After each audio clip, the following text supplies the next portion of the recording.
Sorry. Ada. Oke. Ya, selamat malam teman-teman, Bapak Ibu semuanya dari Sekolah Petra ya. Ini di Semarang ya. Iya, saya baru mendarat dari Semarang nih sebenarnya. Jadi tadi malam tapi bukan di Semarang. Tadi malam ada di Margokerto. Dari Jepara masih 45 menit. Jadi tadi malam saya ada di pinggir pantai Bondo, itu dekat desa Margokerto. Saya di gereja GITJ ya. Dan tadi pagi udah flight ke Jakarta ya, karena besok pagi harus flight juga ke Batam. Jadi ini pandemi udah berlalu dan mulai seperti normal zaman dulu. 1 bulan muter bisa 5 sampai 8 kota ya. Kita akan mulai pelajaran yang hari ini memang saya agak bingung gitu ya. Harinya hari ayah, webinarnya parenting, tapi temanya keluarga sehat. Jadi gimana nih nyambunginya gitu ya.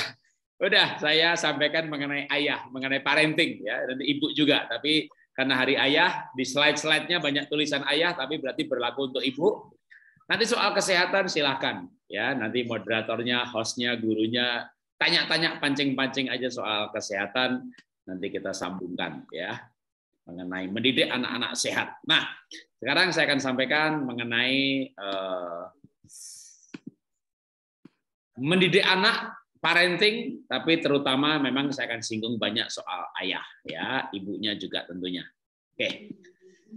Apakah kita menjadi orang tua yang baik? Apa kita jadi ayah yang baik atau orang tua yang baik? Sama juga ya. Nah, kita jangan sampai menjadi ayah yang stres. Kalau ayahnya stres, anaknya apalagi. Ibunya stres, ya anaknya stres juga. Apakah saya ayah yang baik? Apa saya ibu yang baik? Anak yang akan menjawabnya sebenarnya ya. Kalau anak pernah nggak teriak, mama jahat, gitu ya, papa jahat. Alkitab berkata yang keluar dari mulut meluapnya dari hati. Jadi kalau anak itu berteriak begitu, ya itulah sebenarnya yang dia rasakan. Karena kita nggak bisa berkata, nggak boleh ngomong begitu. Saya merasakan begitu kok. Jadi kalau anaknya pernah berteriak, mama jahat, gitu ya, itu bukan salah persepsi. Itu yang dia rasakan. Jadi lebih baik percaya sama apa yang keluar mulut itu kata Alkitab, ya kata Alkitab. Itu meluapnya dari hati. Jadi apakah saya bapak yang baik, apakah saya ibu yang baik, maka anaklah yang tahu ya. Saya tidak tahu. Tapi kalau ayah bahagia, anak merasakan sorga. Ibunya tidak bahagia, anak terasa di neraka. Bapak ibu nggak bahagia, itu namanya 2 setan dikurung. Nah, anaknya pasti juga kayak kerasukan setan semuanya. Nah, sebagai ayah, tentu juga ibu ya, itu tugasnya mendidik iman. Seperti Alkitab katakan, dan kamu bapak-bapak. Ini ayatnya betul-betul bapak-bapak ya. Jadi di Alkitab itu hampir-hampir tidak ada, hai ibu, didik anakmu gitu. Hai bapak-bapak, jangan sakiti hati anakmu. Hai bapak-bapak, jangan tawar hati anakmu, tapi didiklah mereka dalam ajaran dan nasihat Tuhan. Jadi amanah Alkitab itu patriarkal. Alkitab itu menganut sistem bahwa didik anak itu bapak, ya.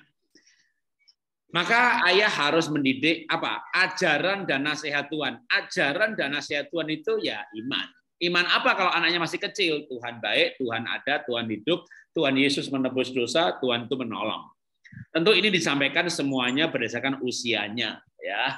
Makin besar bisa dogmatis, makin kecil makin praktis. Nah, tapi yang pasti kalau teori itu gampang dilupakan ya. Nama Tuhan adalah Jehovah apa ya? Sikenu itu apa ya? Kalau Nisi lupa deh gitu ya.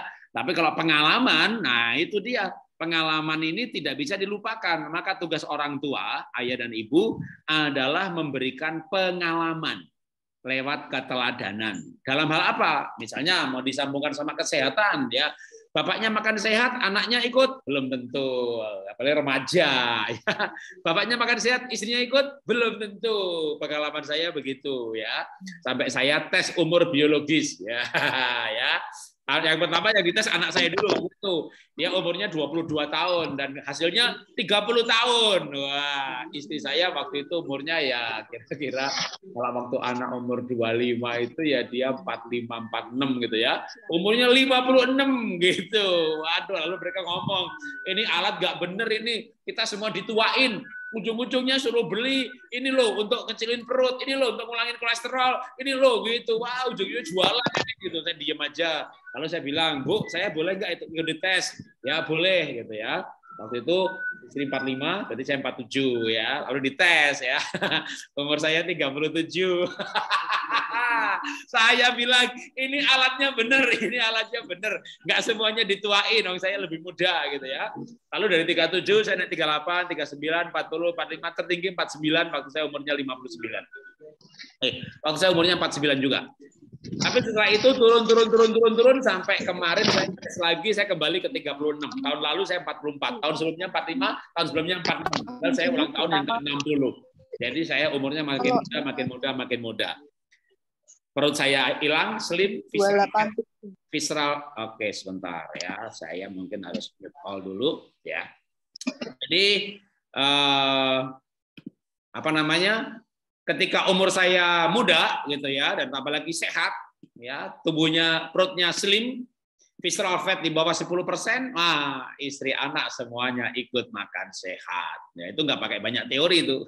Papa langsing, papa umurnya muda. Iya loh, tapi papa itu nggak backup. Mukanya kelihatan muda. Waduh, ketika istri anak mengakui begitu, udah sekarang sekeluarga makan sehat semuanya, nggak pakai banyak teori. Ya, kalau mau teori boleh juga panggil Dr. Elizabeth Subrata atau panggil saya lain kali, memang benar temanya kesehatan gitu ya. Menu sehat tapi mau dirinci lebih segmented gitu ya. Jadi kalau keluarga sehat terlalu luas gitu ya, sehat jasmani, sehat rohani, tapi misalnya makan sehat gitu ya, atau tidur sehat begitu. Saya suka tema yang spesifik. Karena bicara tidur 2 sesi, bicara makan 50 sesi nggak ada habisnya. Ya, bicara olah nafas, nah itu dia 17 modul. Jadi kapan-kapan boleh bicara kesehatan secara khusus. Tapi hari ini Hari Ayah, webinarnya parenting, yang datang orang tua murid, kita bicara bagaimana orang tua mengajarkan, termasuk kesehatan, boleh ya. Tapi yang lebih penting lagi sebenarnya mengajarkan bahwa Tuhan itu ada, Tuhan itu baik. Ya, badannya sehat karena habis puluhan juta bahkan miliaran untuk bikin sehat, ya mati jadi tanah juga. Rohnya nggak ke surga, ya percuma. Ya syukur rohnya ke surga selama di dunia, badannya sehat. Mati bukan karena sakit, mati karena tua, gitu ya. Itu boleh juga. Tapi lebih penting daripada itu adalah mengajarkan kepada anak, Tuhan ada, Tuhan hidup, Tuhan baik. Karena kita menghadapi milenial yang tidak percaya Tuhan. Mereka pandai, mereka pintar, sukses, tapi stres. Maka kita perlu mengajarkan lewat pengalaman. Nah, kuasa pengajaran orang tua itu karena pengalaman, bukan teori. Apalagi bagusnya lagi memang kalau bisa dua-duanya. Firman diteguhkan pengalaman, firman diteguhkan kesaksian. Maka saya berikan tulisan, firman itu hidup karena dihidupi oleh yang mengajarkan. Oke. Boleh nggak orang tua mendisiplin? Boleh. Ayah boleh, ibu juga boleh. Tapi jangan menginginkan kematiannya. Maksudnya kalau mendisiplin itu bukan karena emosi. Ya, bahkan Alkitab memang banyak banget ya yang memberikan wewenang kepada seorang ayah untuk mendisiplin anaknya.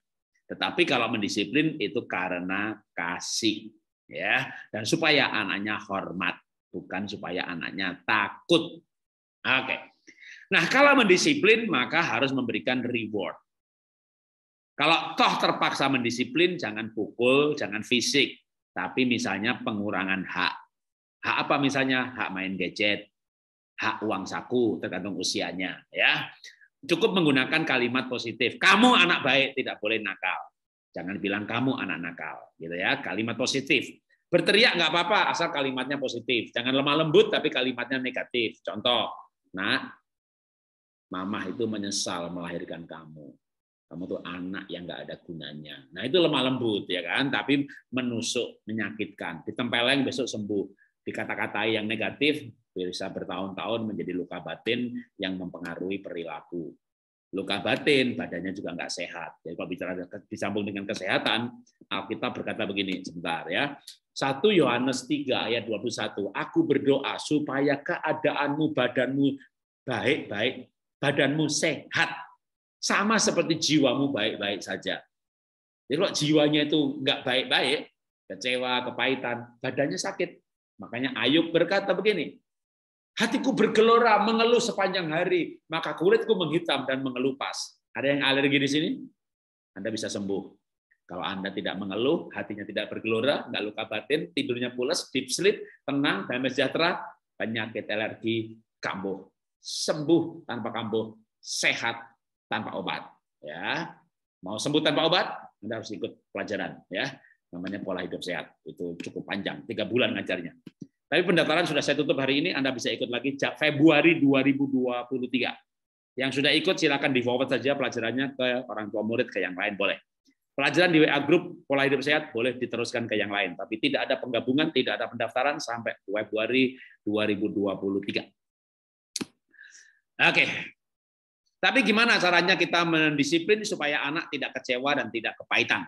Ya, maka kita perlu belajar yang namanya Alkitab itu mengajarkan supaya kita saling mengaku dosa dan saling mendoakan. Makanya kalau berani mendisiplin harus berani membicarakannya pada malam hari. Nak, tadi papa itu pukul kamu ya, biar kamu itu tahu peraturan. Kan papa udah kasih peraturan, kalau bermain itu mainannya diberesin. Lah kenapa nggak diberesin? Papa itu main hukum. Tadi bagian aku bilang, tapi Pak, tapi. Lalu Papa bilang, nggak tapi-tapian. Papa langsung pukul aku.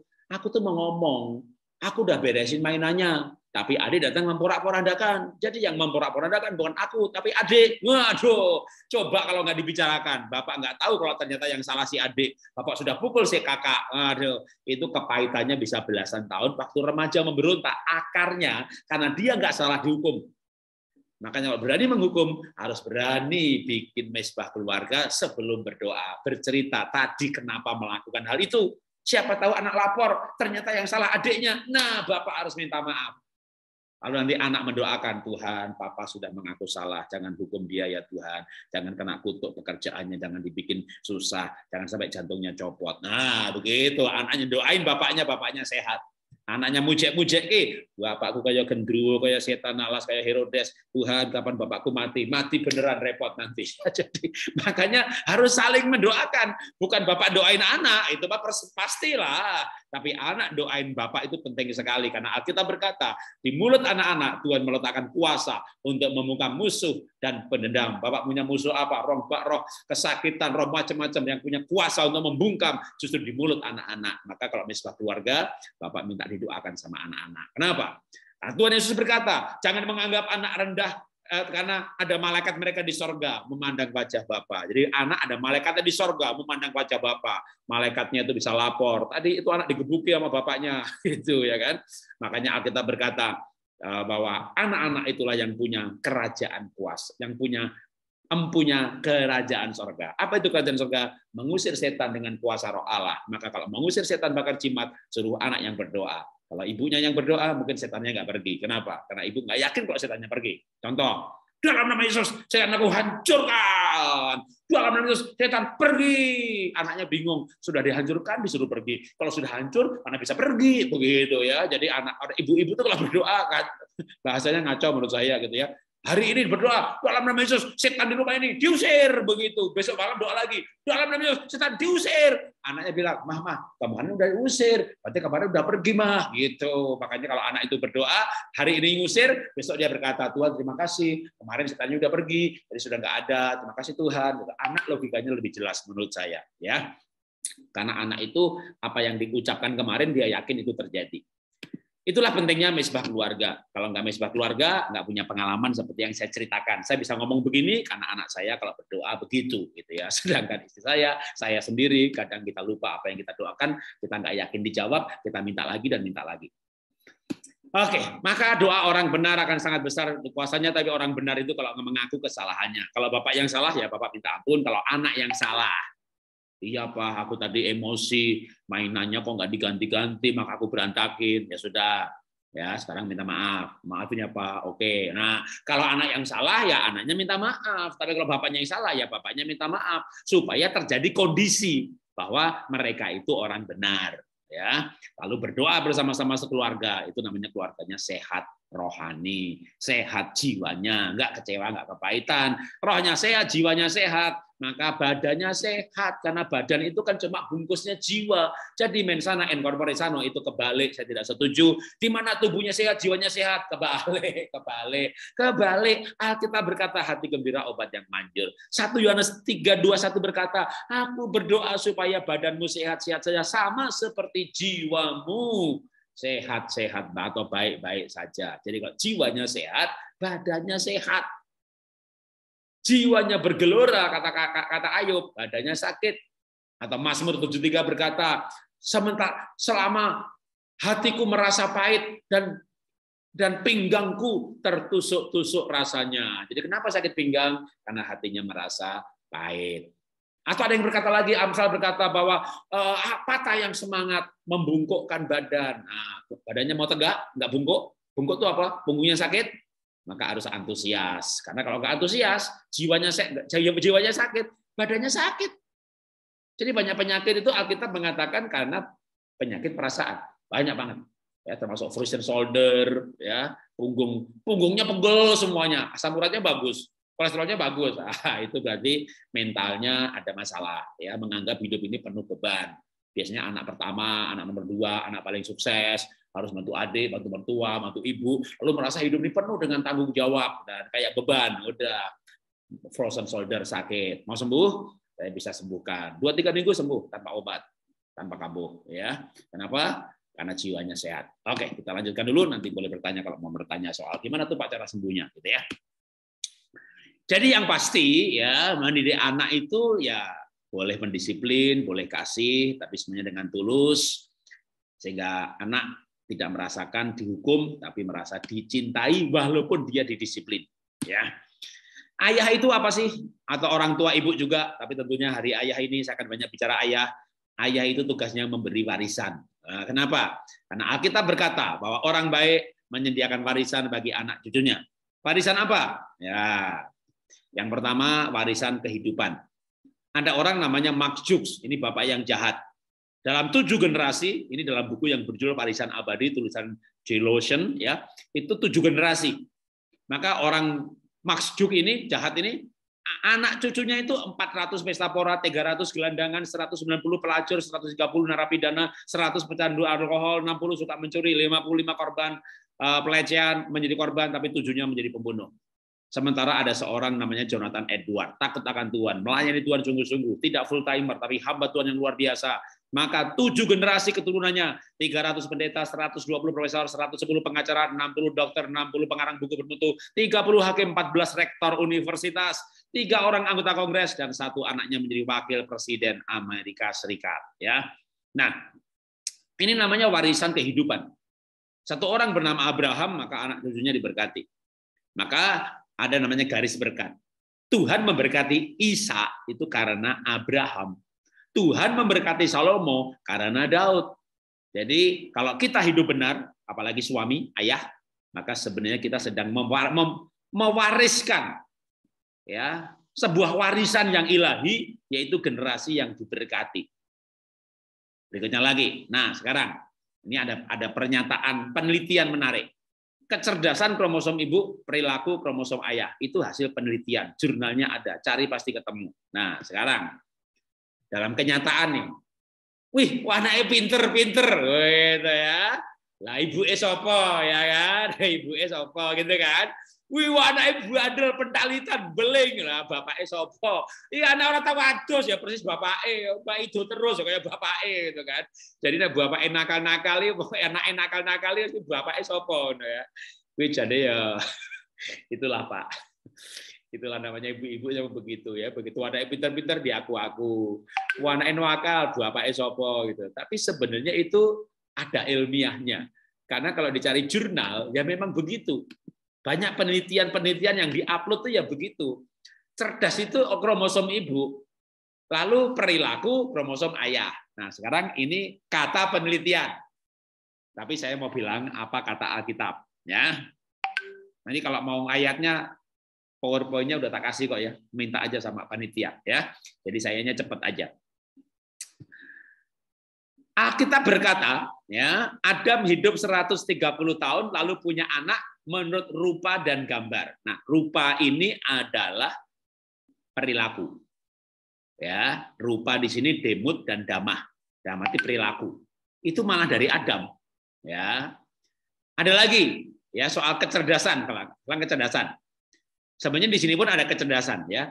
Sebenarnya yang termasuk gambar itu cerdas, rupa itu perilaku. Karena gambar itu di sini teselem artinya cerdas. Waktu dosa yang rusak itu rupa atau perilaku. Tapi otak tidak rusak. Manusia ateis pun pandai-pandai. Nah, bicara pandai itu garis ayah kalau kata Alkitab. Yabal, bapak segala orang yang punya natural intelligence kalau pakai bahasa sekarang ya.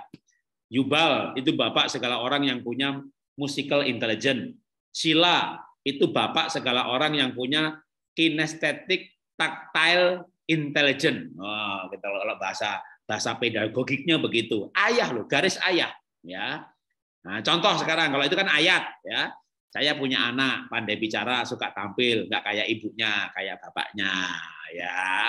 Ini bapaknya kan juga tukang berbicara juga ya, makanya anaknya jadi tukang berbicara. Wah, anak saya nomor 1 ini berbicara ke New York, ke Boston, ke Eropa, ke Belanda, ke New Jersey, ke Guangzhou, ke Sydney, dan dia sekali bicara gitu terbang bisnis kelas, hotel pasti bintang 5, dan satu sesi 60 menit dibayarnya $15.000 per 60 menit. Kalau dia ngisi 3 sesi ya $60.000.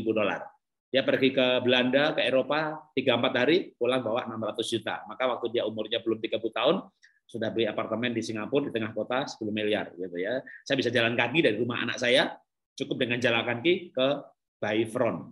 Itu loh. Apa namanya? Pelabuhan yang untuk nyebrang ke Sentosa Island itu, ya, itu dari situ rumah anak saya jalan kaki. Kalau rumah apartemen yang baru di Singapura dekat Malaysia jauh-jauh, kecil-kecil lagi. Ini 5 kamar gitu ya. Itu anak beli sendiri tuh. Ya gimana? Mau ceramah 60 menit dibayar $15.000. Itu anak pinter bicara, sukses. Kayak ibunya, bukan. Istri saya nggak suka bicara kayak saya. Loh, ini bukan ngaku-ngaku, ini bener kayak saya kan pembicara juga kan, gitu kan.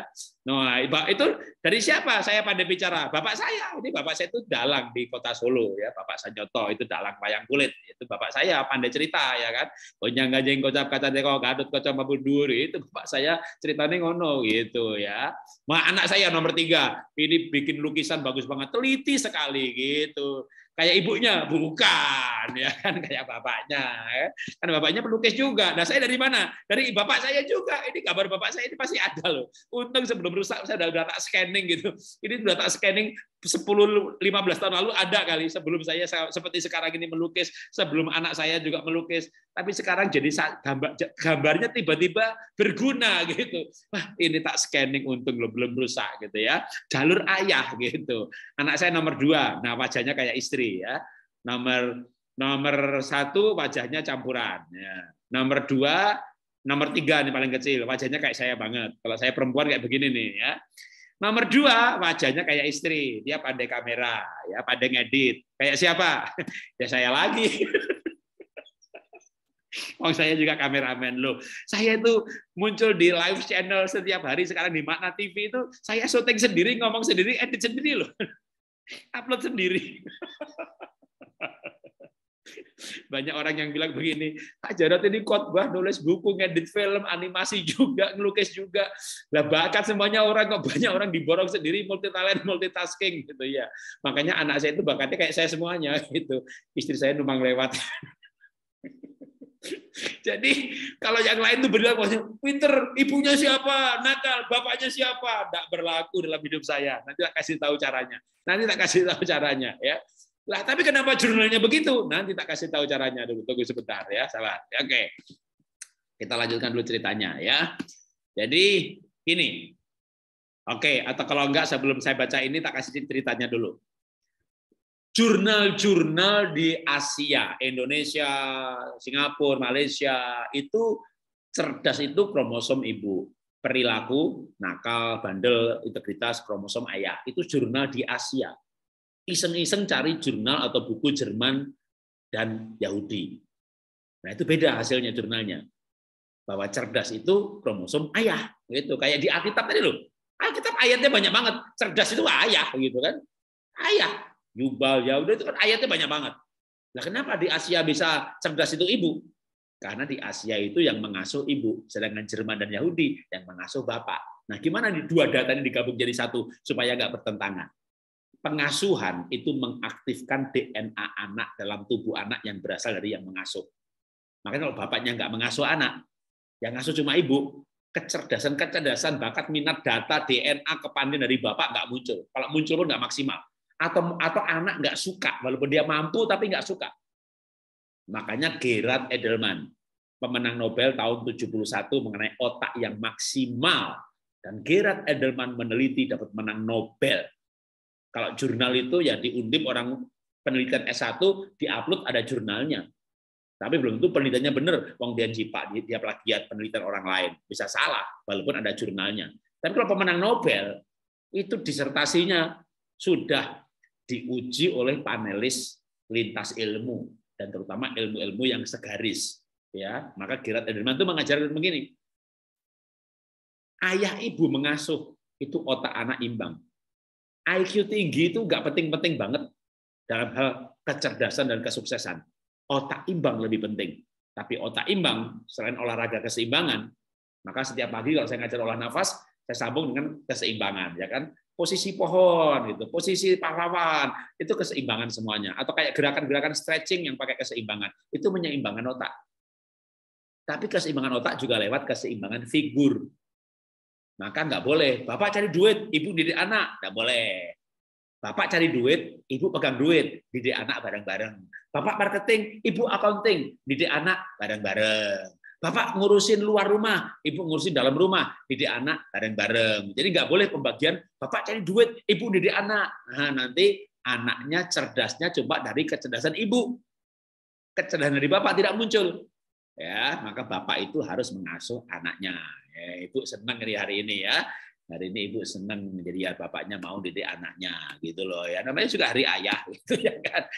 Oke, jadi kalau kecerdasan adalah DNA ayah ibu, yang betul itu DNA itu kan begini loh, sperma ketemu telur itu 24 pasang kromosom, satu pasang menentukan jenis kelamin, 23 kromosom itu rantai DNA, ada ribuan DNA ya. Dalam satu kromosom ada rantai-rantai DNA. Dalam satu DNA saja ada ribuan informasi. Nah, anak itu 23 pasang kromosom, DNA ayah, DNA ibu. Mana ada cerdas DNA ayah? Yang ada cerdas itu ayah dan ibu. Perilaku ayah dan ibu. Begitu kalau ilmu DNA-nya begitu. Penelitian bisa tidak sesuai dengan ilmu yang benar karena penelitiannya tergantung lokos. Lokos itu memang ya benar menurut lokosnya. Maka kalau penelitian kan begini, pengaruh pola asuh terhadap kecerdasan anak dengan lokasi penelitian di Semarang gitu, bahkan mungkin Semarang Utara begitu ya, bahkan satu kelurahan misalnya lokos, maka benar untuk lokos di situ. Tapi untuk kesimpulan tunggu dulu ya. Kalau ilmu pakai ilmu yang lain, ilmu DNA enggak, cerdas itu ayah dan ibu. Pengasuhan bersama membuat jiwa dan kepribadian imbang, maka semua potensi berkembang. Hanya ibu yang mengasuh, ya cerdasnya ibu yang muncul, cerdas bapaknya tidak muncul. Gitu. Yang muncul malah pentalitannya bapak, gitu ya, malesnya bapak, kemprohnya bapak, gitu, ngeyelnya bapak, gitu muncul kabeh, gitu ya. Jadi kalau anaknya beling kayak buah pae, gitu kan, karena bapaknya tidak mendidik. Nah, sekarang bicara perilaku. Nah, perilaku itu katanya kromosom ayah. Nah, ini betul juga diteguhkan sama Alkitab, ya kan? Contohnya Asaria melakukan yang benar seperti ayahnya. Yotam melakukan yang benar seperti ayahnya. Kenapa Alkitab nggak bilang kayak ibunya? Gitu ya. Amasya benar seperti Yoas ayahnya. Ayahnya lagi gitu ya. Makanya ada kisah Abraham Iskak. Oke, apa itu? Iskak itu kan ditanya, Ribkah itu siapa? Saudaraku. Itu pernah dilakukan oleh Abraham di Mesir dan pernah dilakukan oleh Abraham juga di Filistin. Abraham itu 2 kali melakukan hal itu. Yang menarik adalah kapan Abraham melakukan hal itu? pasal 16 sama pasal 18 ya, itu Iska belum lahir. Jadi pasti Iska tuh nggak dengar bapaknya ngomong begitu. Tapi kok Iska bisa menirukan? Itulah DNA. Diwariskan perilakunya lewat DNA. Ya, dalam penelitian mengenai kupu-kupu. Tahu kan kupu-kupu ya? Kupu-kupu itu bertelur, ya kan? Kisah DNA kupu-kupu. Oke, kupu-kupu bertelur, ya kan? Lalu telurnya menetas menjadi anak kupu-kupu. Benar? Salah. Salah. Kupu-kupu bertelur, telurnya menetas menjadi ulat. Ulatnya mas jadi kepompong, kepompong baru jadi kupu-kupu. Jadi waktu anaknya ini jadi kupu-kupu, bapak kupu-kupu, ibu kupu-kupu sudah mati. Anak sama bapak nggak pernah ketemu. Kupu-kupu beranak, dia bertelur, telurnya jadi ulat, ya, kepompong. Jadi waktunya panjang, kupu-kupunya udah mati. Jadi bapak nggak ketemu anak, anak ketemu bapak itu kan ya manusia, ya apalagi soang, soang ketemu, karena soang itu kayak pasangan. Merpati juga, bapak ketemu anak. Kalau ayam itu enggak, ayam jago itu istrinya lagi, kok istrinya, betinanya lagi mengerami telurnya, ya lagi hamil 9 bulan. Itu ayam jantan itu kawin loh kemana-mana. Kok istrinya, maksud saya ayam betinanya lagi mengerami gitu loh ya. Ya tapi ada juga manusia kayak ayam gitu ya, istri lagi hamil udah kawin sana kawin sini, makanya itu namanya ayam jantan ya kan. Tapi kalau kita kan bagai Raja Wali. Nah, Raja Wali juga ada anak sama bapak ketemu. Bapak Raja Wali itu didik anaknya, anak Raja Wali terbang ya, maka kita nggak nyanyi. Jangan ya, jangan nyanyi lagu begini ya, jemaat ya. Bagai ayam jantan pergi mencari betina. Itu namanya Kristen ayam. Walaupun ada gereja ayam, ada di atas gerejanya itu ada ayamnya. Ada mudah-mudahan jemaatnya bukan jemaat ayam ya. Oke, jadi yang namanya perilaku itu lewat DNA. Jadi kupu-kupu itu tidak ketemu bapaknya, tapi penelitiannya begini. Dari mana kupu-kupu belajar terbang, belajar cari makan, bahwa makanan itu enak, bunga ini enak, itu enggak enak. Dari DNA. Jadi DNA itu kepengetahuan, knowledge, kemampuan, passion, itu ada di DNA. Sehingga diteliti, ternyata anak kupu-kupu itu bisa terbang mengikuti rute bapaknya. Gitu. Walaupun anak tidak melihat bapaknya. Anak bisa mengikuti rute bapaknya. Jadi bapak hati-hati ya. Bapak-bapak di sini hati-hati ya. Bukan bapak kupu-kupu loh. Bapak-bapak di sini loh, hati-hati loh ya. Jangan diem-diem gitu ya, bikin rute malam hari pergi kemana gitu. Ya, wah anak laki-laki udah besar gitu ya kan. Diem-diem juga pergi rute kemana malam-malam gitu. Ternyata seleranya sama, sampai tempat pelacuran kamarnya sama. Wah, rutenya podo, seleranya ya podo. Wah repot ini baik. Wah, konangan itu ya, memang anak itu ngikuti rute bapaknya. Jadi bapak-bapak, walaupun anak nggak ngelihat, bapak itu DNA-nya ada sama anak. Jadi ya, mari kita punya DNA yang bagus. Ya. Karena itu menjadi seorang ayah adalah menjadi bapak atas perilaku, mewariskan perilaku. Ya, anak bapaknya suka tampil, Instagramnya diupload terus, ya anaknya ngikutin begitu. Itu ya. Ini anak saya nomor 1, paling seneng ngikutin saya. Saya pakai batik, dia pakai batik. Saya jadi pembicara, dia berbicara. Saya nulis buku, dia nulis buku juga, gitu ya. Tapi yang nomor 3 ngikutin saya dalam hal makan sehatnya. Aduh, dia vegan, dia makannya lebih sehat daripada saya. Ya, lihat aja hidungnya sama, mulutnya sama, senyumnya sama. Kalau saya jadi perempuan jadinya begitu, gitu ya.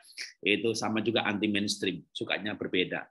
Tapi dalam hal perilaku sehat, loh, dia ngikutin saya banget.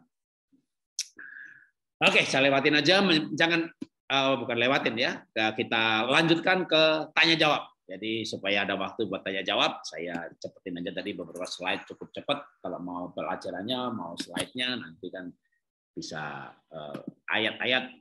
Nggak sempat nyatet Pak, udah. Zaman sekarang mau nggak usah nyatet kayak zaman dulu kan. Bu guru nulis di papan tulis itu ya, tolong disalin, tinggal pergi sama dia. Sekarang mah nggak bisa begitu ya. Materi dikasih duluan, malah habis itu tinggal tanya jawab. Oke, mari silakan yang mau bertanya saya kembalikan aja ke moderator dulu untuk ngatur gimana caranya tanya jawab. Ya. Baik, terima kasih Pak Jarod. Menarik sekali ya materi kita malam hari ini Bapak Ibu. Saya sampai terpingkal-pingkal loh Pak.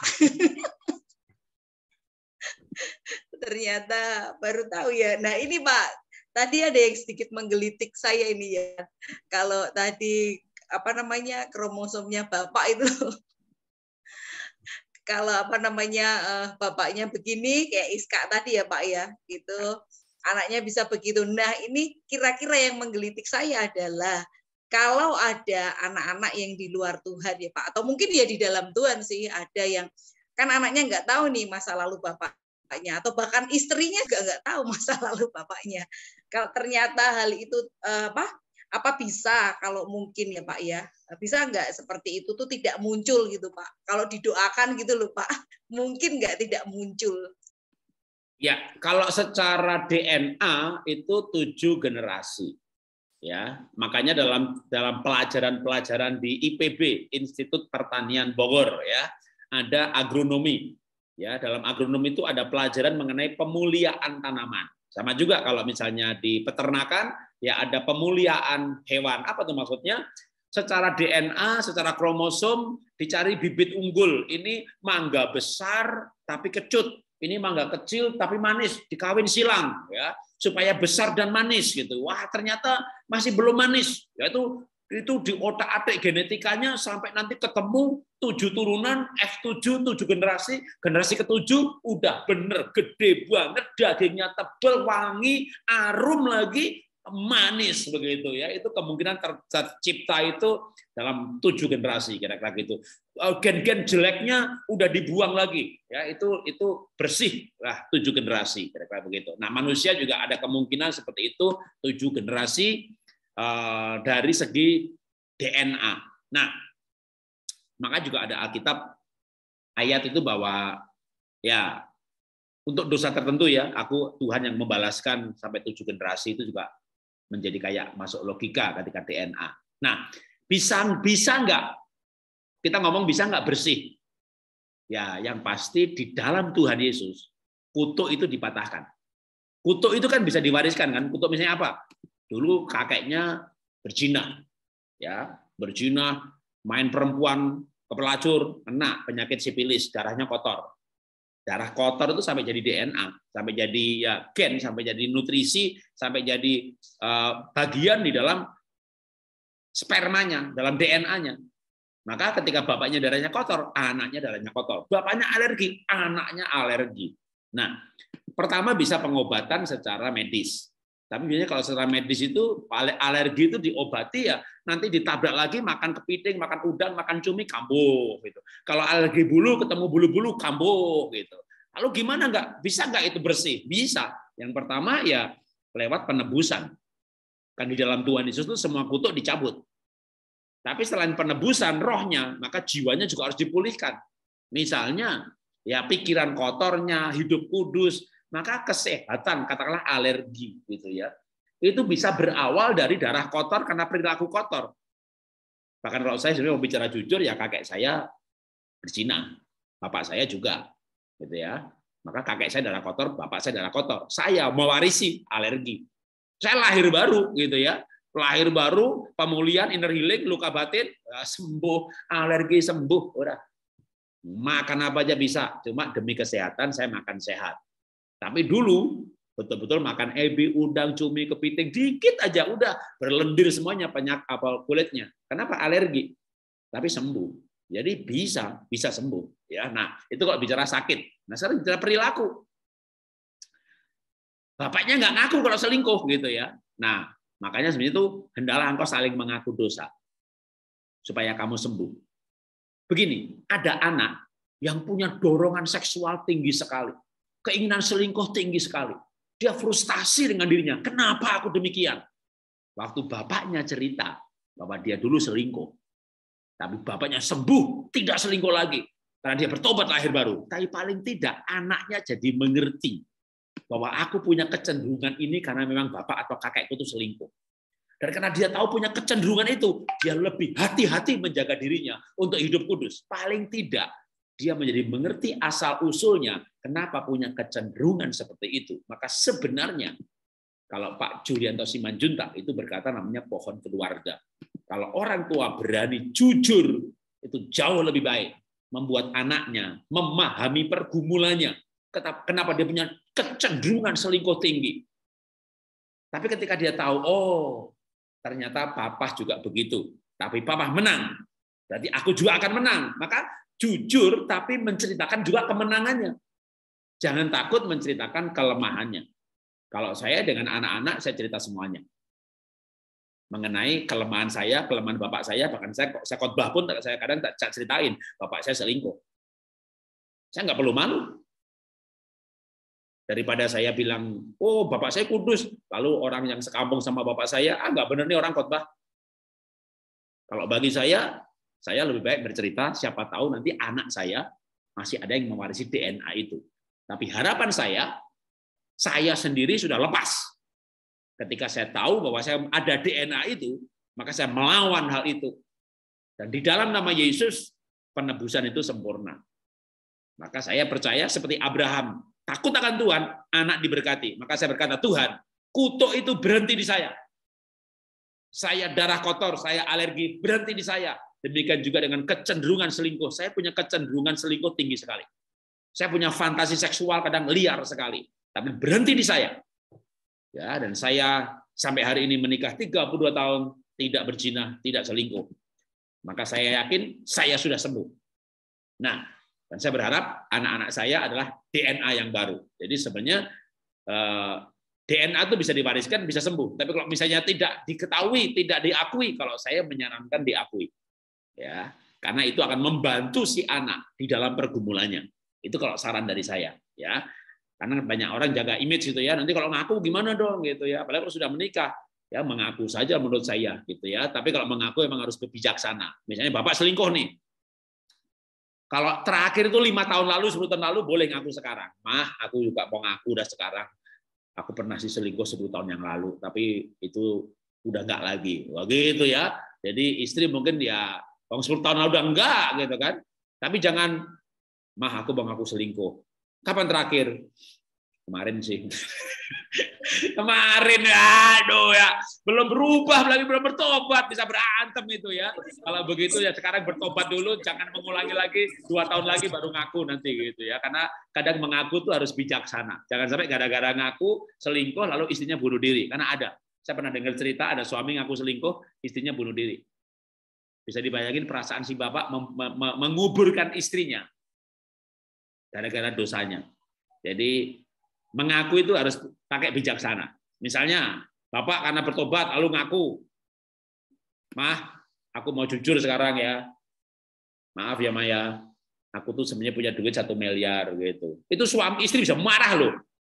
Bae duit, wah, aku sampai lipstick tak irit-irit, tas tak irit-irit, baju tak irit-irit, semuanya tak irit-irit. Bae kowe duit. Waduh, loh, bapak jujur ngaku punya duit bisa dimarahi loh. Apalagi ngaku punya utang.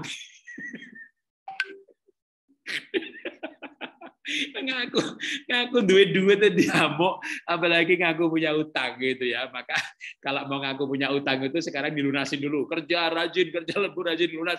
Jadi nanti 2 tahun lagi ngaku, mah aku mau ngaku nih, aku punya utang 1 miliar. Gimana sih kamu? Tenang, udah lunas kapan? Bulan ini. Jadi kalau dalam hal ngaku mengaku, saya sarankan pakai bijaksana ya. Oke, silakan bertanya lagi boleh. Kalau ada pertanyaan lain silakan. Oke, terima kasih Pak Jarod. Baik Bapak Ibu, ada yang lain yang mau bertanya langsung juga boleh. Silakan open mic-nya.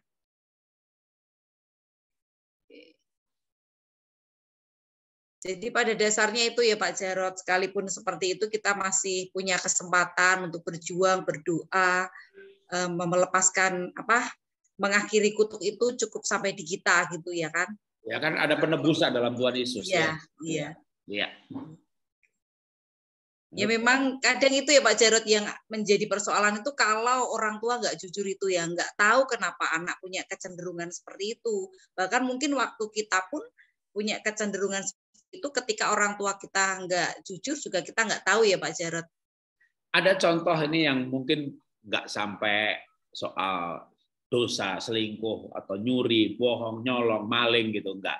Ini ada cerita ya, saya ketemu seorang wanita, seorang ibu, bahkan dia seorang hamba Tuhan juga. Dia punya sakit itu aneh. Kalau malam-malam gitu ya, suka kayak kena serangan gitu ya, kayak mau mati rasanya. Keringat dingin gitu, gemeter, kayak jantung mau copot, udah kayak mati. Tapi sembuhnya tuh aneh. Pokoknya makan nasi 2-3 sendok, dikunyah sampai rasanya manis, disesep-sesep, makan 3-4 sendok, sembuh.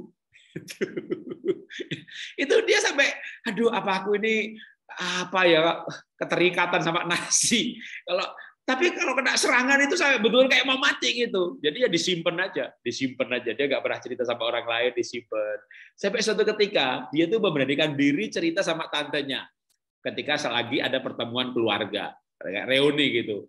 Tante, aku ini kan wajahnya kayak tante ya. Aku tuh mau cerita loh. Aku tuh ngalamin begini-begini. Lah, podo loh. Aku yang ngono. Dan si tante ini juga kan nggak pernah cerita sama suaminya, sama yang lainnya. Pokoknya kalau diem-diem malam-malam kayak kena serangan, pokoknya cari nasi aja sembuh gitu. Nah mereka ngobrol berdua, ternyata adiknya nenek masih hidup gitu. Oh iya, nenek juga begitu. Tiba-tiba satu keluarga tuh saling cerita. Ya ampun, ternyata baik kabeh ngono gitu ya. Wah, lalu malah jadi saling berbagi. Lalu anak yang masih remaja mikir, wah nanti kalau aku ngalami juga begitu. Jadi memang bahkan sampai kelemahan tubuh itu kadang bisa diturunkan. Nah, ketika nggak saling cerita, ketika menghadapi itu ketakutannya luar biasa. Coba dengar ceritanya. Jadi, nenek juga ngalamin begitu. Iya, sampai sekarang belum mati-mati anak ya. Wah, aduh, teman saya masih muda, tiap kali serangan mikirnya udah mau mati. Coba dia tahu neneknya juga begitu, dan sampai sekarang neneknya belum mati-mati. Kan dia nggak khawatir banget begitu loh. Jadi, atau yang kejadian yang lain ya, istri saya kemarin ke Mataram, tak ajak pelayanan, ya, retret, Kamis, Jumat, Sabtu, Minggu. Tapi Sabtu tak tinggal ke Solo, karena itu yang minta retret itu mendadak. Saya bilang, saya Sabtu Minggu udah janji di Solo, jadi nanti saya tinggal, tapi istri saya di sana melanjutkan retret dan khotbah hari Minggu.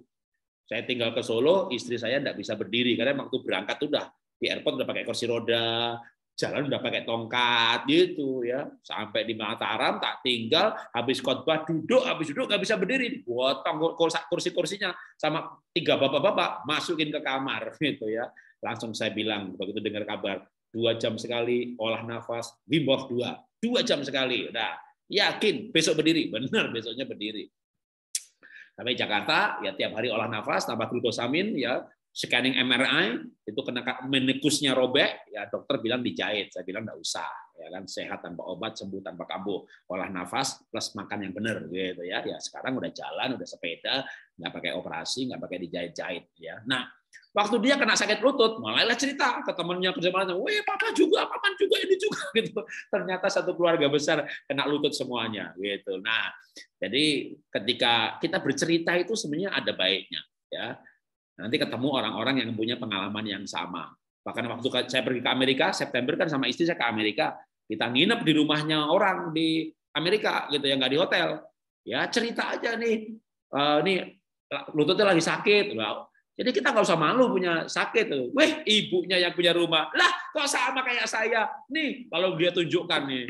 Wah, saya latihan. Saya di Amerika nih dokternya nggak main operasi-operasi. Ya, itu belakangan. Saya disuruh latihan. Langsung ditunjukkan nih. Ada karet-karet begini nih. Ini buat latihan lutut. Begitu ya, langsung dapat ilmu. Wah, istri langsung beli. Ini punya istri saya nih. Saya pakai juga sekarang kalau olah nafas tiap pagi. Kita gerakan pakai karet untuk memperkuat otot. Karena kalau ototnya diperkuat, ini tulang, ini yang bundar itu apa tempurung lutut. Kalau ototnya kuat, tulangnya nggak neken ke bawah, ditarik sama otot. Jadi ototnya harus dilatih. Wah, untung kita cerita kalau sakit lutut.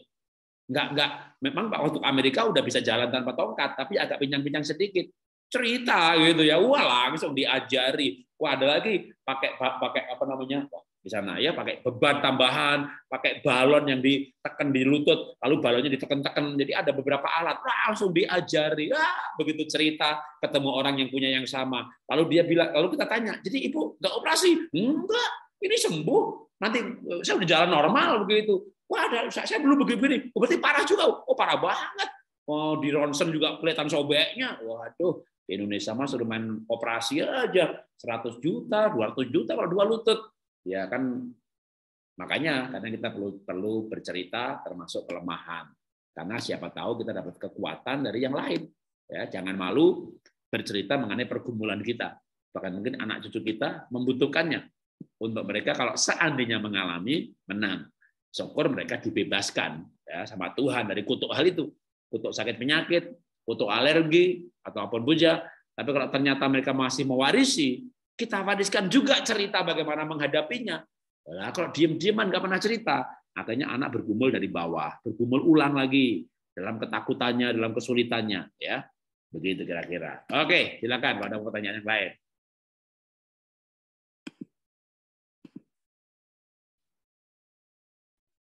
Baik, Bapak Ibu, ada yang mau bertanya lagi?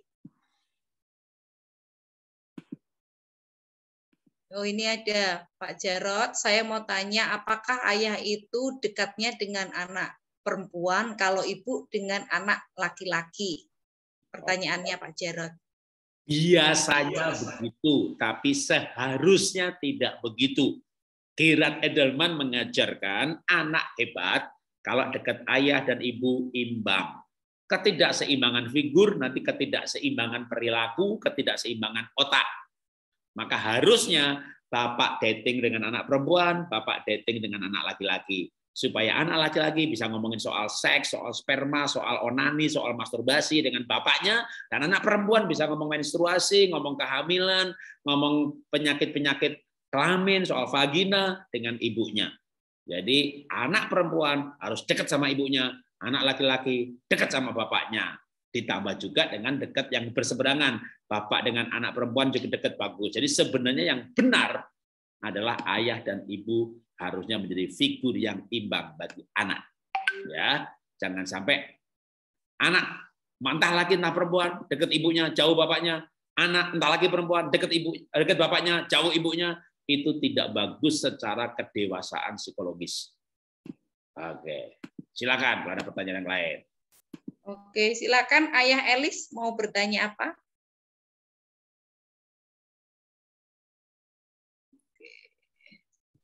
Oke, ini Pak Jarot ada pertanyaan. Dulu waktu kecil saya sering iri dengan kakak.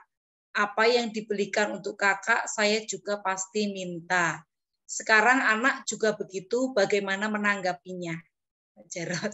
Ya, memang kalau orang tua nggak adil, kita jadi iri. Kita mengalami misalnya ketidakadilan. Atau orang tua bukan soal nggak adil, tapi dia kayaknya sayang banget sama si kakak, gitu ya, karena mungkin nilainya lebih bagus.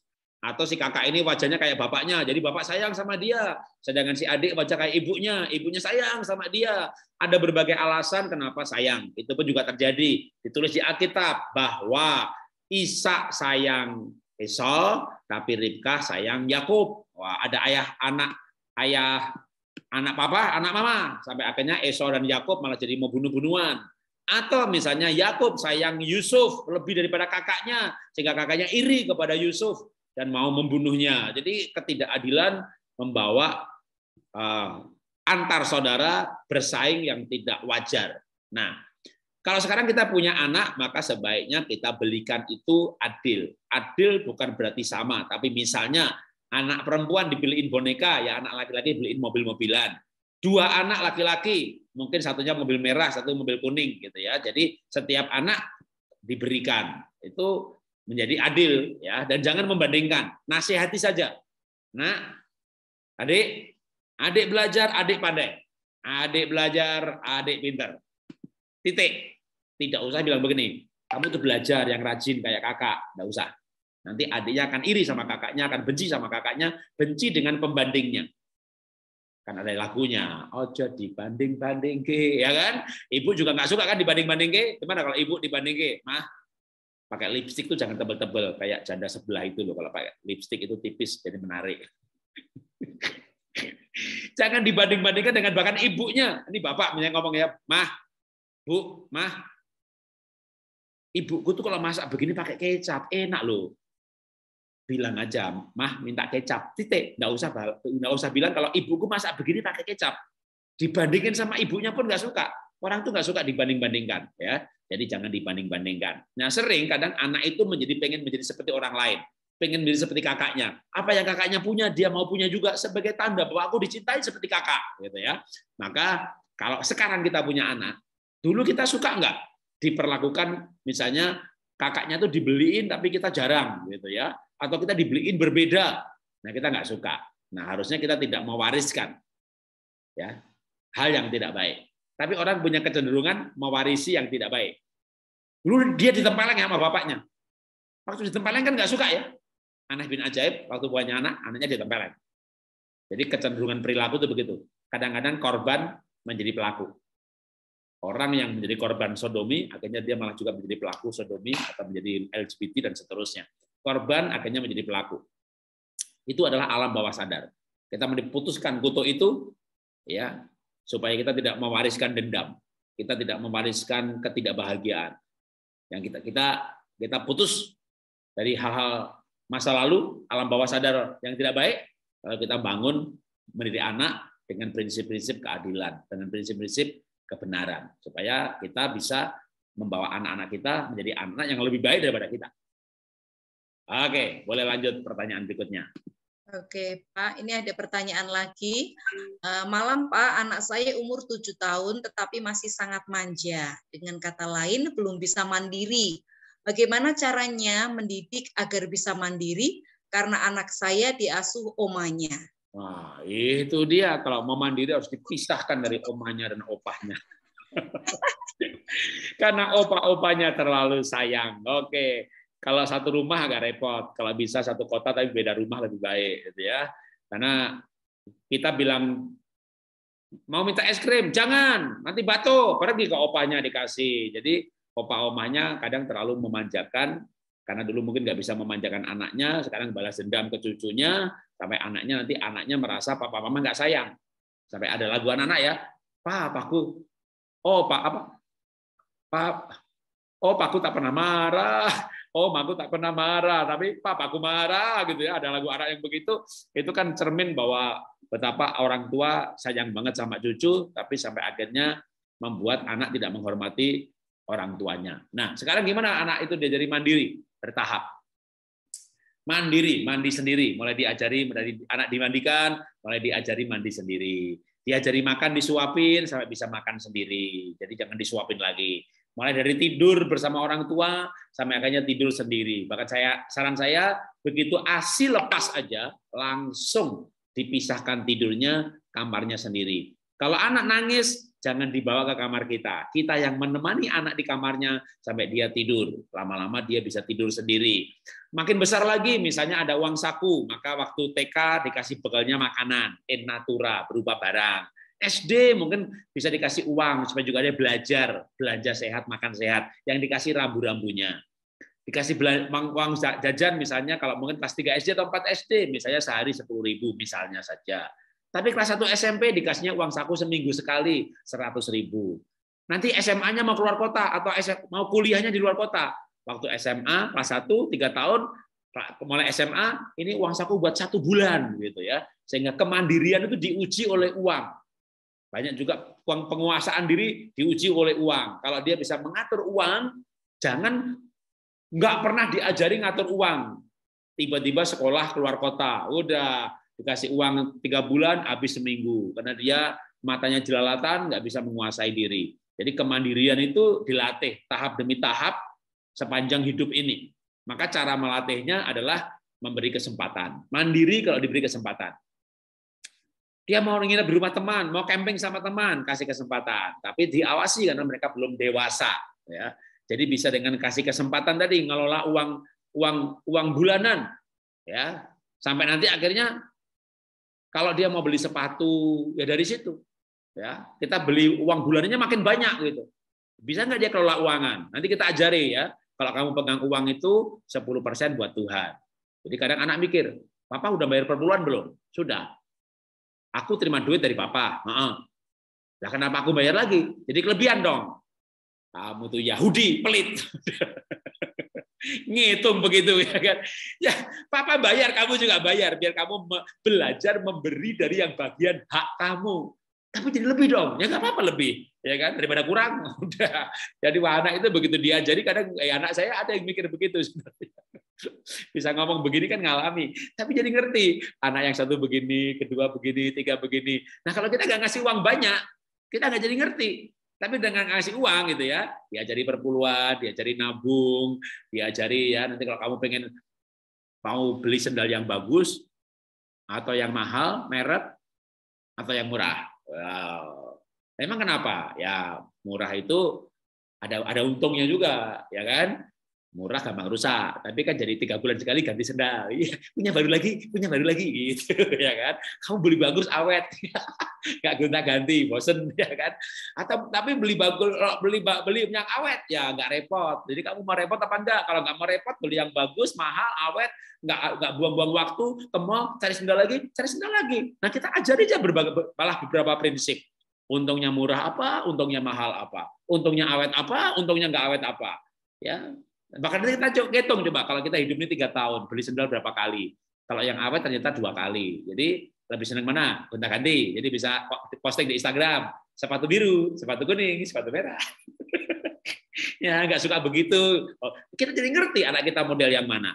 Tapi kalau kita nggak berikan uang, mengelola uang, kita nggak tahu dia model yang mana. Jadi kita bisa mendidik mandiri itu dengan banyak cara, ya. Tapi yang pasti mandiri itu kita mati anak hidup. Kita dipanggil Tuhan, anak ikut Tuhan.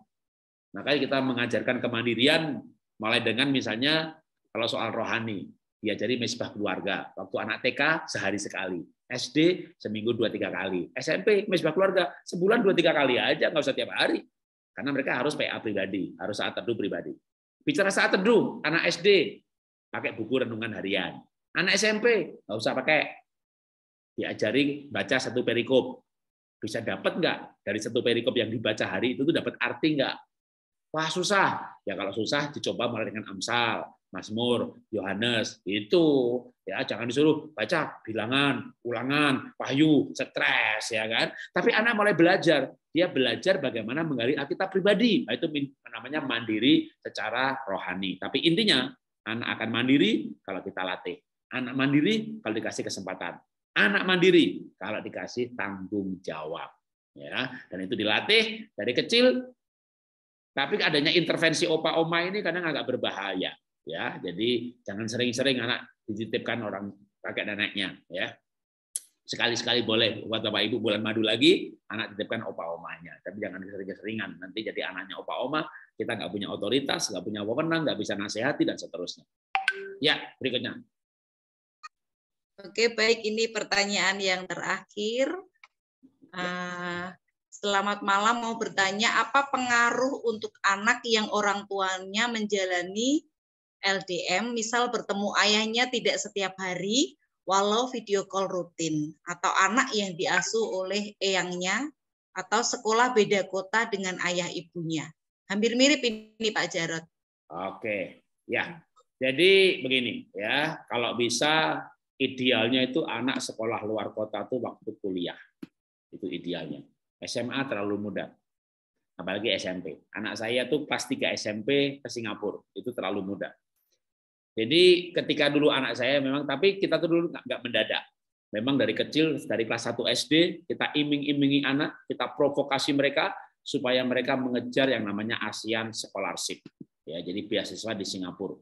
Tapi sebenarnya sekolah di Singapura itu ya nggak jauh beda kayak orang tuanya di Semarang, anaknya di Jakarta, atau orang tuanya di Medan, anaknya di Jakarta. Medan Jakarta terbang 2,5 jam, Jakarta Singapura cuma 1,5 jam. Itu sama kayak orang tua di Surabaya, anak di Jakarta. Sebenarnya dari segi jarak sama ya, cuma rasanya, sekolah di luar negeri gitu ya. Nah, tapi karena dulu kita sudah punya rencana dari anak SD itu kita sudah kompor-komporin, ya nanti dapat beasiswa gitu. Sekolah internasional.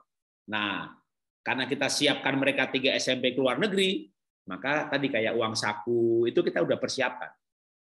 Ya, kemandirian dalam keuangan. Lalu kayak nyuci baju sendiri, ya, tidur sendiri. Walaupun saya punya sopir, naik taksi sendiri, Bahkan anak saya paling bungsu itu ke Bandung cari supplier, tak suruh naik kendaraan umum, naik angkot, naik bus, naik kereta, tega-tegain begitu, masa Tuhan nggak tolong begitu ya. Ada yang orang tua yang anaknya tuh nggak boleh pergi sendiri, mesti pakai sopir, waduh, overprotective ya. Nah, kalau orang tuanya anak kita itu mau sekolahnya tuh di luar kota, di luar negeri, lalu atau kitanya ya sama juga ya, anak sekolah di kota asalnya sama ibunya, sama kakeknya, lalu kita yang kerja di luar kota, ya ini hampir sama siapa yang terpisah. Maka segini, kita harus menyiapkan relasi yang kuat. Ya. Kalau memang sebenarnya gini, kalau dalam hal orang tua yang kerja di luar kota itu saya nggak menyarankan ya. Kalau misalnya nih istri dan anak-anak ada di Boyolali atau dekat kaki Gunung Merbabu, bapaknya di Semarang, merintis pekerjaan. Menurut saya istri anak bawa aja semuanya, ya.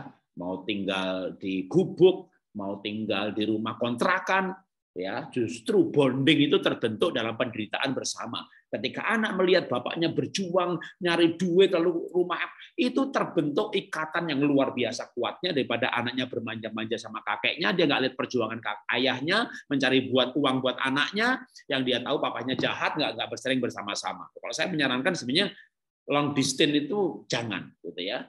Berbahaya buat bapaknya juga kalau pisah sama ibunya. Ayah ibunya merantau kota besar, anaknya sama neneknya. Saya tidak menyarankan ya, kalau sekarang ini sedang begitu segera angkut itu anaknya sebelum terlambat. Nanti terlambat itu apa? Nanti anak itu nggak punya relasi dengan bapak ibunya. Jadi akhirnya kayak anak yang hilang. Ya anaknya sih nggak hilang, tapi hilang relasi. Orang tua nggak bisa nasihati, begitu remaja mikirnya udah begitu ekonominya mapan, anaknya dibawa ke kota di mana bapak ibu tinggal, nggak tahu mau ngomong apa, di mobil diem-dieman. Ayah ibu sama anaknya pergi naik mobil, tapi nggak tahu mau ngomong apa, akhirnya merayakan Natal, ya kan? Sunyi senyap. Ya. Jadi orang tua itu nggak tahu mau ngomong apa sama anaknya, anak nggak tahu ngomong apa sama orang tuanya.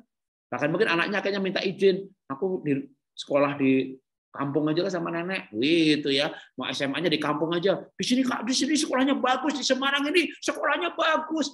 Dia nggak butuh sekolah bagus, dia butuh orang yang bisa diajak ngomong. Neneknya bisa, kakeknya bisa, dia nggak ngomong. Nah ini ada loh terjadi. Orang tua kehilangan anaknya. Ya. Nah makanya kalau sekarang ini sudah pisah kota, segera satu kota. Ya. Kalau berencana menyekolahkan anaknya ke luar negeri, keluar kota, entah SMA, entah kuliah, maka sebelum berpisah, persiapkan betul-betul punya bonding yang luar biasa. Seperti misbah keluarga. Tapi kalau bonding bagi saya, yang paling efektif menciptakan bonding itu namanya saya berikan istilah itu outbound keluarga. Kenapa? Kalau teman-teman ada yang bekerja sekuler di sini ya dan perusahaan kadang bikin outbound perusahaan. Maka dibikin kelompok-kelompok supaya terbentuk teamwork. Itu bikin permainan, bikin lomba, situasinya terbentuk, nasihatnya sedikit, makanya kerjasama. Udah gitu aja nasihatnya masuk tuh.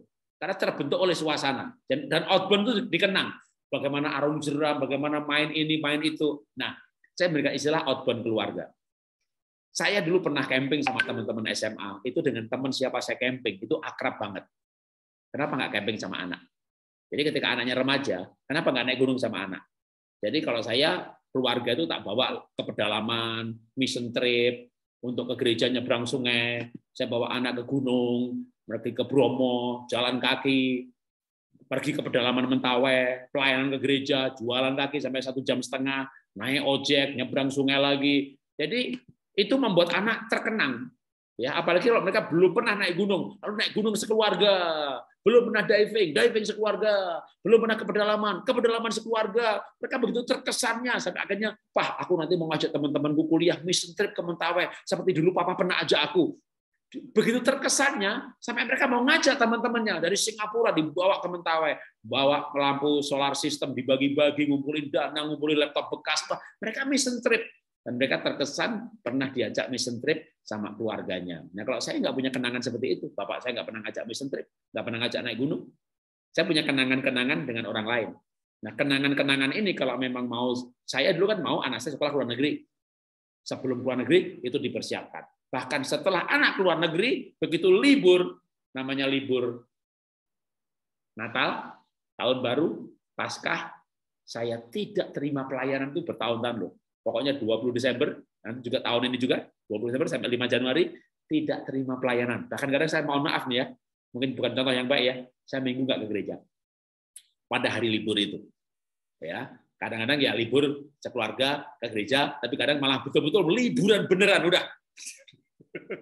Pokoknya kalau lagi lebaran, libur sekolah, kenapa? Ya anak saya di Singapura, jadi begitu libur, udah kita pergi ke ujung kulon, nggak ada gereja, ya sudah, nggak usah gereja, ya kebaktian keluarga aja. Kita baca Alkitab, lalu kita nyanyi-nyanyi, kita doa sekeluarga, jadi kita ibadah keluarga, bukan nggak beribadah, tapi beribadah di rumah gitu, kayak zaman COVID aja, padahal dulu kita belum COVID, tapi kita liburan sekeluarga benar. Kalau ke luar negeri gitu ya, misalnya ke Tasmania gitu, beli tiket PP, habis gitu anak yang ngatur, sewa mobil, saya setir, nginepnya di mana-mana, nggak pakai paket tur, jadi nggak ngikut tur. Mau duduk di pantai sampai malam ganti acara ya bebas. Nanti besoknya begini, kita 10 hari di Tasmania, saya nyetir, pindah-pindah lokasi nginepnya, anak yang ngatur, kayak aventurir gitu ya, tapi bersama sekeluarga. Kita tuh sering banget begitu. Sejak anak saya masih SD sampai sekarang anak sudah menikah pun ya kita sering sekali bonding outbound, namanya outbound keluarga. Nah, itu membuat relasinya kuat. Sehingga berbeda kota ini kan memang tidak ideal, tapi disiasati dengan family quality time yang betul-betul berkualitas.